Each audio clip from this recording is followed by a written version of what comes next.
মায়ের ধার দুধের দাম কাটিয়া গায়ের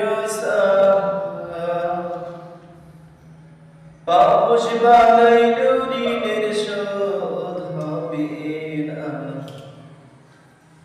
এমন দরদি হবে কেউ হবে না আমার মা গো। মায়ের